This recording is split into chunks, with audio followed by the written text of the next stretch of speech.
happening, YouTube? It's now Sunday of a race week, so exactly 1 week before Ironman Frankfurt. And yeah, just the last little things here. New tire, most of you guys probably know it. Invented some kind of new tire that's made for, seems pretty slick, but it's supposed to be just as puncture resistance. But as a new tire, you can see it is a bit different. There's this one. You look at the front. This. So this is actually aerodynamically optimized tire, the first one ever. So they developed that with Swiss tires. Anyways, this one comes on. It's just for the front tire. And there's my bike. So what we also got new, not new, I just changed the back.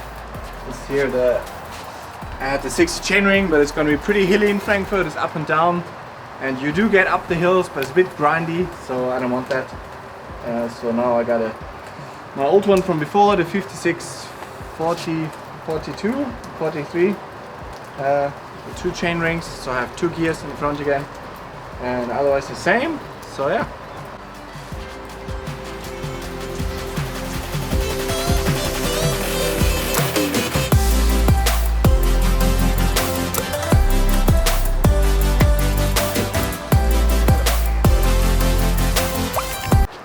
So yeah, today we're just having had an easy swim in the morning, technique swim, and then otherwise it's a 1 hour run later after it stopped raining. Live here at the coast, it always goes pretty quick. And yeah, again, a lot of ups and downs, lots of changes, lots of thinking, always progress going on. I mean, I am attracted to extremes, right? That's also one way you feel alive, and that's why a lot of triathletes, they kind of, it's one way through sports, any sport, you kind of look on the edge and maybe go a little bit over, and had a lot of those experiments before, and I do enjoy it, right? But it didn't lead to consistency. So I have this ultimate vision, the big vision of becoming world champion in long distance triathlon, and I will achieve that, but the way to get there is up and down, is not linear, right? So the last weeks weren't linear either, but I changed a lot. So one thing that was obviously lacking was rest, so I didn't show up fresh to races. So this one I definitely fixed now. I had good key sessions, nothing crazy, backed those down again as well. And then other days, on the days I didn't have the key sessions, I really backed off a lot more. So also then in the process of building the team as well right now. So I'm on that right now. And then also like I said, I'm all in, right? I'm reconsidering everything. So also location where I train, and back and back again. Of course, if you surround yourself with people who are better than you, you just rise to the level. And one thing that does make you tired is, I did that now for 1.5 2 years, is training everything alone. Just makes it harder, right? Even if you have triathletes are introverts, including me, so you do like that space, but there's a limit to that, right? If you train 5-6 times a week, it's one thing, but if you train like 3 times a day, 2-3 times a day, it just helps a lot if you have company of people who are on the same journey. And there's only one place in the world that no matter where you go, at different places, Girona and all that, but one place you come back to is Boulder, Colorado, right? That is the place. So you have altitude, you have everything except for the winter months, of course, but they're not so bad. They're not like Finnish winter, so it's not as bad. So this is definitely a reality that at some point I will go there. Problem to go there is very simple, it's money. Rent is pretty high. USA, to eat, organic food, which you need to do in USA, it's all very expensive. So rent there is alone like 2,000, 2,500 a month, plus all these other stuff. But once the cash comes in, I think it's a very good option, and there's a high chance. My wife's also excited for it, so there's a good chance we'll be moving for US at some point in the future. But not right now. That's not happening. But doing what I can on the journey. But eventually, I think I'm already in touch with someone, Laura Siddle, also a pro. She's super helpful, another European who moved there, so with visas and all those things. So a lot of movement as always, so a lot more coming, but what's coming in the immediate future is Ironman Frankfurt. Welcome to my packing nest. 2 things. So if you have tubeless, add it to the list of problems you will have when you have tubeless. So not with a disc, I had it with a front wheel. So what happens is, let's just show you here. So when you have tubeless, most of you guys know that have it, it's basically, there's no tube in there, right? So it's like a fluid in there, and it's the best choice for racing triathlons because it seals. If you get a flat or a cut, it seals automatically with this liquid that's in there, and it's apparently also rolling resistance the fastest. So those are the reasons why 99% of everybody chooses it. But what it does, there's this fluid that's really sticky, so you can imagine if you get a cut, it seals it.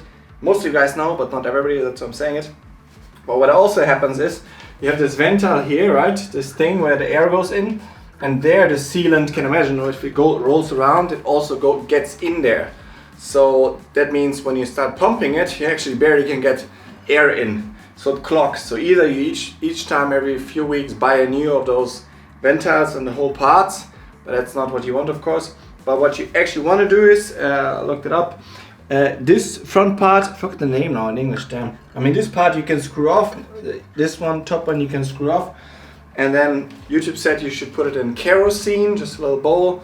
Sounds complicated. I now used, because I didn't have kerosene, I used like a little bowl, and I put like a really good chain decreaser, also a bit oil based. I put it in there, let it sit in there, and then all the gunk came out, because that's the part, valve top there, that is the part that blocks the air coming in. So I did that, and also cleaned the whole pipe thing, and then it works, and then I could install a new tubeless tire here, which are still, Daisy, that's an Aero one. And the other part with the brakes, the rubbing brakes, which is still sometimes tricky. I showed you before, you can loosen those 2 screws from the brake to adjust it, but that won't do it, unfortunately. Oftentimes it still makes a noise. What you then have to do is, so if you do have rubbing disc brake, what you can do is here, the screws at the bottom, those 2 screws here, those you have to loosen just like half a turn, and hold the brake. That's again not new. You hold the brake and then you retighten it, but even then it still might make noises. So then you have to actually just look from the top down into the system. Probably hard to see for you, but anyways, then you can see it, and then you manually adjust it to the side where it's rubbing, like a millimeter front. Hold the brakes, tighten it, and then it works. And then it's asozialer Sound, Junge, guck mal. Wrong way.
So regarding goals for the race, probably also curious about that.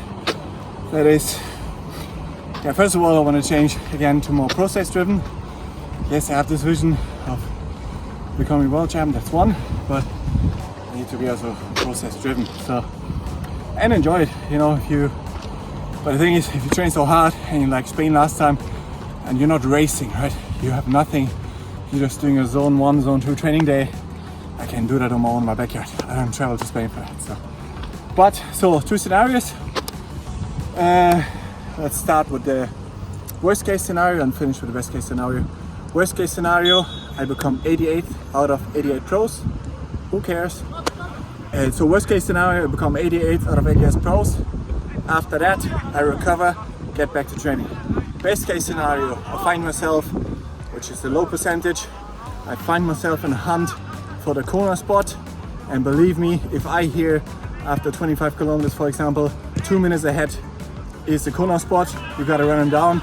I don't care who that is. If it's Santa Claus himself, I'm gonna bury myself to make that happen. That is of course my dream. But even if that happens, let's say I have a fabulous day, amazing, I recover from it, get back to training. So whichever scenarios, right? Have a great day, recover, get back to training. Have a bad day, good day, bad day. Both the same afterwards. So not always in my control, but now changed a lot in training, and let's see what my body has. But I'm excited to, again, you know, every single race I did this year, I jumped in the deep end, right? I picked the highest caliber racing. I didn't pick a race where, let's say, 12 pros show up and you do a 5th place or a 7th and you're like, oh, not so bad. No, I'm looking to race against the best in the world, and if that's right now is the 30th, 40th place, truly is, then totally fine. I'm gonna climb the ladder over the years, but I want to see what it's like. I want to see what it's like to race against the world champions. So now it's gonna be again 88 guys there, probably not all of them, but a massive starter field, European champs, right? So it's gonna be exciting. I'm gonna enjoy it, and no matter what happens, I'm gonna do my absolute best. Let's hit another rep.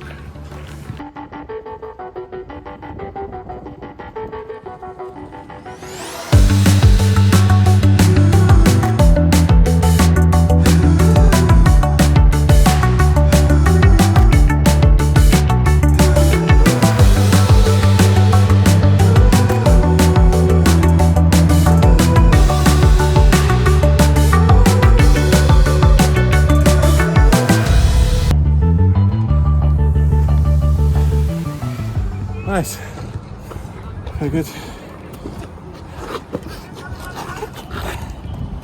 I did now 3 runs in those, because you do notice that you need some sessions to get used to those.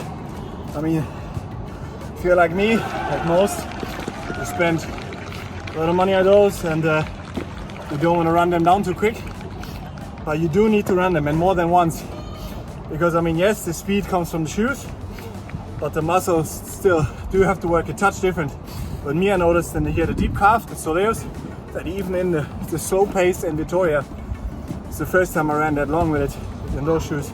I noticed that my muscles in the calf, that they were not used to this. So I did not a few key sessions I had. One of them, again, all of those not so extreme, which is what I need, but boring. No, not boring. One was 15 times 1K, faster than race pace. I did them all at 340 pace. That was one key session. Another one was a long run. I did 25K, 1K race pace, 1K easy. And the easy I did like at 440 pace, 445 jogging. And the fast ones I did at 4-minute pace, and even got quicker throughout the end. So yeah, that definitely felt the best it's ever felt, which is only down to resting more.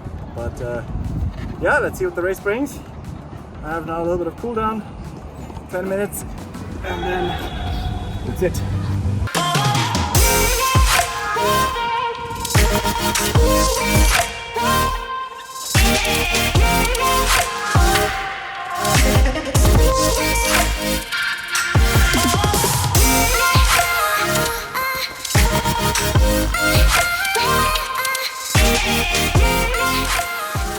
Alright guys, that's it for this video. You can follow the race as always, Ironman Frankfurt in Pro Series on proseries.ironman.com, or you just go on YouTube, Ironman Now, and there you will see the live stream of the race. I'll be there. There will be also updates again on my Instagram. My wife will take over, so there will be updates live of my race, whatever's going on. The adventure continues, and yeah, it's been a challenging year for sure, especially if you know what you can do and you have this belief, but then things don't go your way. But that's kind of life, you know, up and down. I did have a ton of learnings, and most of them I had one win in the local Olympic distance race, and what did I learn from that? Well, close to nothing I learned. So all the other races I learned so much with swim dynamics and start, and yeah, building the team right now, as I said, with in touch with 2 guys, having one meeting tomorrow at 1, and the other guys well. But once it's all finalized, You're the first to know. I'm learning, I'm doing my best. You know, I'm trying, that's all you can do. And I will never quit. That's the other thing you can't do. So yeah, thanks for following, thanks for the support. And there will be a nice race video coming again from Iron Frankfurt. So have a nice one and see you next video. Bye.